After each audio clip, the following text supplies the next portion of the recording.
Okay, it's a windy day,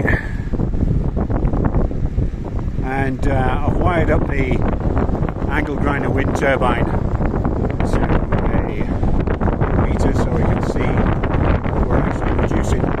That's a motor out of an old blender, and that's a head from an angle grinder. I was just curious to see what that DC motor would actually produce. There's 1 to 5 gear ratio in that. Popping around the place. I had an old a 3D printed a cowl and a tail, but when I jammed it all together it didn't work, so yeah, because I misaligned it. It's only a test. So yeah, we're producing 3.5 volts to the load.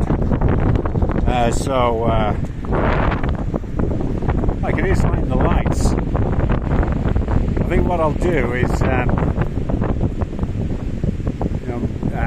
it charging a battery, put a sensor light on it, so it only lights up when it needs to. I'm amazed how much power that old scrap motor actually produces. I know it's only 3.5 volts, but it's enough to power lights. I tried plugging the mobile phone into it, but it just doesn't work.